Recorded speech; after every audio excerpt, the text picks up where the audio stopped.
Hey everyone, it's Amy here and welcome back to my channel. Today I'm going to be sharing with you guys my April must-haves and have-nots. I'm going to be sharing with you guys the products I've been loving for the month and some products that were total misses. So let's go ahead and get started. The first couple items that I have been loving are all these brushes from e.l.f. Cosmetics. I really like e.l.f. e.l.f. and NYX Cosmetics are some of my absolute favorite drugstore brands. e.l.f. usually is just really affordable, has really great products. Wet n Wild's good, and so is NYX, even though NYX starts getting kind of a little bit more expensive for the drugstore, but e.l.f. is usually really affordable and has really great products. So I have been loving these 4 different brushes for the last several months and thought I would mention them. The first one is this powder brush. This is the Flawless Face brush, and it's big and fluffy and it is so soft. I love this one for powdering my face as touch-ups or for like setting my foundation and stuff like that. The next one, this is probably my favorite one ever. This is the, it doesn't have a name on it, but it's kind of like a little tiny fluffy dense brush compared to the blush brush I have right here. And this one is soft as well, but it's a little bit of a dome shape. So this one is perfect for getting underneath the eyes and setting my concealer. That's what I love this one for, or around the nose or in between the eyebrows. It's just the perfect shape and I love it. And then I have been loving this blush brush with some blushes that I'm going to talk about in a second. But this is the blush brush. That's all it's called. But I really like this one as well. It's a little bit longer and more tapered and not quite as fluffy as this one is, and so this one is perfect for just getting the blush onto the cheeks. This one works great with all different powders, but definitely works wonderful with the blushes I'm going to talk about. And then this last one is the Flawless Concealer brush, and I have been using this instead of concealer for more precise highlighting, especially if it's a product that's a little bit more dense or gritty or has glitter. I like to pick it up with this one and really buff it into the skin. With something this small, I have a lot more control, so I like this little guy. I have not used it for concealer, but it's perfect for precise highlighting, especially if you want to go down the nose or anything like that. This one is great. So those were the products from e.l.f. I've been loving. Let me talk about the blushes. Since I was teasing you guys, I love the Physicians Formula Butter Formula in general. I love the bronzers. I love the 2 blushes that originally came out several months ago, and then they finally came out with some darker shades, which is great because those first shades were really light and only basically worked for fair skin, maybe light skin. So I know everyone was giving them feedback that they wanted some darker shades, and they listened, and that's what they came out with. They came out with 2 shades. One is Rosy Pink. And how cute is this packaging? It's so pretty and beautiful for summertime. So here is what the Rosy Pink shade looks like. And it's just a really pretty, deeper pink. It's still bright and brightens up your cheeks, but it's a deeper color, especially compared to the other ones. And then this one is more of like a kind of orangey burnt color, and it looks a little intimidating at first, but I think everyone's going to be able to wear this one, and it's really pretty once you put it on the skin and not quite as orange. And here you go. This one is called Vintage Rose. So you can see there's a little bit of pink in there, but there's some strong like orange undertones as well. So let me swatch these for you. And yes, they smell amazing. I don't find that they're quite as strong as the Butter bronzer, but still has that wonderful smell that I love. So let me swatch these for you. They are pigmented. They are blendable. They are just really pretty. There are those shades. Like, oh my gosh, I love these shades. Definitely for those darker skinned folks out there, this is going to be some great shades for you. But I mean, I think everyone's going to be able to wear these, but I think now if you have, you know, medium and deeper skin tone, now you finally have some butter blushes you're going to definitely be able to get some use out of. So would highly recommend these. I was going to do a full review of them, and then I just never got a chance, but let me know if you guys want me to still do a video on all 4, because I do have all 4 shades. I can do that for you guys, but these are awesome and I can't stop using them. They smell good, super easy to use, buildable, just, oh, I love these. These are so good for summer and for travel.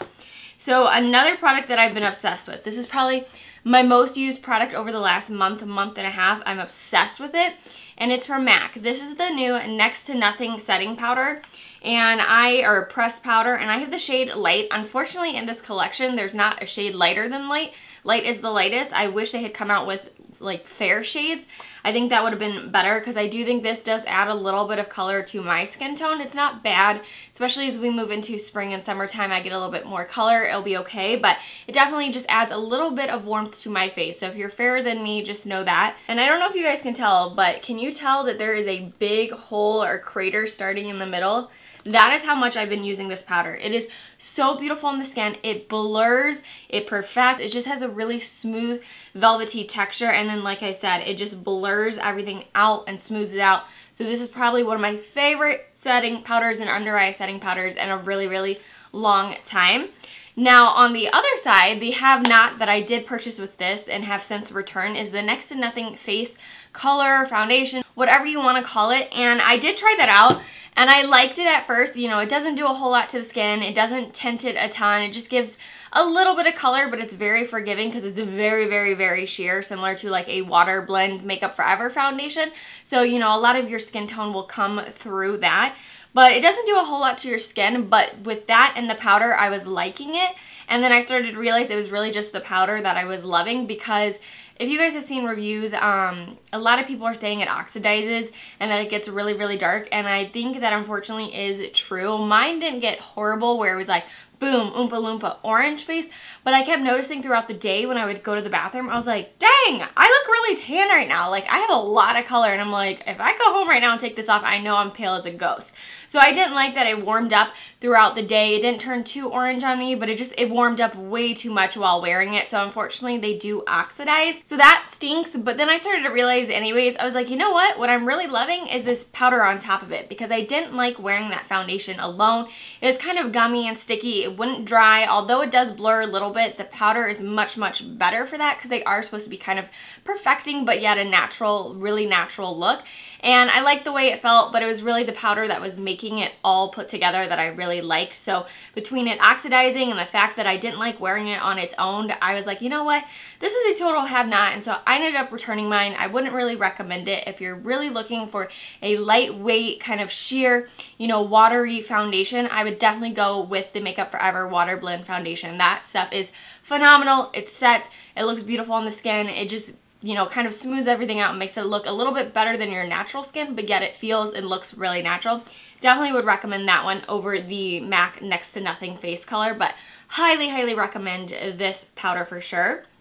Next, I have an itsy bitsy cute little tiny container. Now this is a sample size. I do have the full size, and this is the Tatcha water cream. I know, you guys, this stuff is ridiculously expensive. It's like $68. $68 for a freaking moisturizer. But you guys, I have never found a moisturizer that has ever worked better for my skin. So this is a tiny little sample size that I just had laying around, so I grabbed this. This, I believe, was like a free deluxe sample when you spent $25, so I scooped that up because I was like, this will be perfect for travel. But look how adorable, first of all, this size is, but the bigger container is almost identical, and it's like a Tiffany blue color, and it's so pretty. But this, unfortunately, is worth every single penny. If you have combination oily skin and always feel like I can't find a moisturizer that doesn't just add, you know, too much hydration to the face and make me oily throughout the day, this is the one for you. It feels like watery and gel-like, and yet it goes into the skin really quickly and absorbs very, very fast. It smells good. It's got a little bit of like rose and all kinds of ingredients in it that makes it smell wonderful. And it dries really fast and it hydrates, but I don't get oily from it. And I was like, oh my god, this is what I've been searching for forever. At least for $68, it is totally worth it. I did pick it up during the VIB sale, so at least I got 15% off. But if you can ever find this anywhere on a sale or something for whatever reason, highly, highly recommend this. If you have combination oily skin and looking for a really great moisturizer that's not going to make you oily, this is it. Now, I don't think that if you have dry skin or normal skin, you can't use this, but I believe the box does say it's meant for those skin types. I just think that maybe it won't be as hydrating enough for you. Maybe you want something that lasts a little bit longer on the skin and doesn't absorb as quickly, but for me, this is just awesome. I've been obsessed with it every single day since I got it the last like 3 weeks. I love it. Love, love, love it. Okay, the last two items I'm going to talk about are my have nots for the month, and they are two beauty sponges. I have one from EcoTools and one from PUR. So I'm going to talk about the one I hate the most. So let's talk about PUR.